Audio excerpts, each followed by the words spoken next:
सफल ऐसे बने। गर्मी की छुट्टियों में दादाजी के पास घूमने आया बालक उछलते कूदते दादाजी के पास पहुंचा और बड़े गर्व से बोला कि दादाजी, जब मैं बड़ा हो जाऊंगा तब मैं एक सफल आदमी बनूंगा। क्या आप सफल होने के कुछ उपाय बता सकते हैं?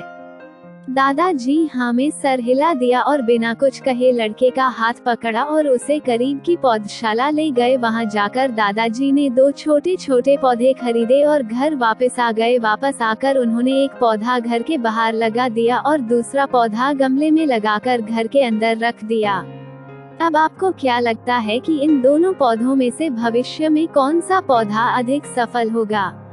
दादाजी ने लड़के से पूछा। लड़का कुछ समय तक सोचते रहा और फिर बोला, घर के अंदर वाला पौधा ज्यादा सफल होगा क्योंकि वो हर एक खतरे से सुरक्षित है, जबकि बाहर वाले पौधे को तेज धूप, आंधी, पानी और जानवरों से भी खतरा है।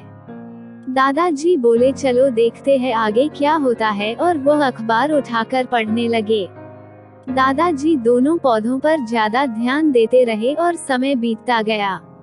3 से 4 साल बाद जब एक बार फिर वह लड़का अपने माता पिता के साथ गांव घूमने आया, तब अपने दादाजी को देखा तो देखते ही बोला, दादाजी, पिछली बार मैंने आपसे सफल होने के कुछ उपाय मांगे थे पर आपने तो कुछ भी नहीं बताया था, पर इस बार आपको कुछ बताना ही होगा। दादाजी मुस्कुराए और लड़के को उस जगह ले गए जहां उन्होंने गमले में पौधा लगाया था। अब वो पौधा एक पेड़ में बदल चुका था। लड़का बोला, देखा दादाजी, मैंने कहा था ना कि ये वाला पौधा ज्यादा सफल होगा। दादाजी ने बोला कि अरे पहले बाहर वाले पौधे का हाल तो देख लो, और ये कहते हुए दादाजी लड़के को बाहर ले गए। बाहर एक विशाल पेड़ गर्व से खड़ा था, उसकी शाखाएं दूर तक फैली हुई थी और उसके छांव में खड़े राहगीर आराम से बातें कर रहे थे। अब दादाजी ने पूछा, बताओ कौन सा पौधा ज्यादा सफल हुआ?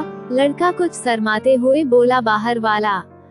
लेकिन ये कैसे संभव है? बाहर तो उसे ना जाने कितने खतरों का सामना करना पड़ा होगा। दादाजी मुस्कुराए और बोले, हाँ, बाहर वाले पौधे को बहुत सी चीजों से सामना करना पड़ा, लेकिन समस्या का सामना करने से अपने फायदे भी तो है। बाहर वाले पौधे के पास आजादी थी कि वह अपनी जड़ें जितनी चाहे उतनी फैला ले, अपनी शाखाओं से आसमान को छू ले, और तुम जिस आधी तूफान से इस पेड़ के लिए मुसीबत समझते थे, उसी आधी तूफान ने ही इस पेड़ की जड़ों को इतना मजबूत बना दिया है कि आज एक छोटा सा आधी तूफान इस पेड़ का कुछ भी नहीं बिगाड़ सकता।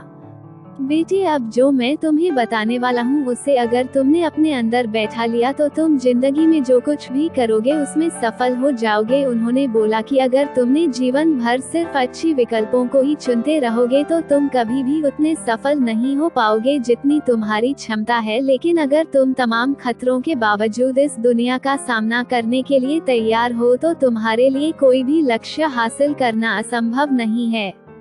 लड़के ने लंबी सांस ली और उस पेड़ की तरफ देखने लगा। वह दादाजी की बातों को समझ चुका था। आज उसे सफलता का एक बहुत बड़ा सबक मिल चुका था कि जीवन में हम जिन रुकावटों को हम जितना बड़ा शत्रु समझते हैं वही हमें मजबूत और जीवन में बहुत ज्यादा सफल बनाती है।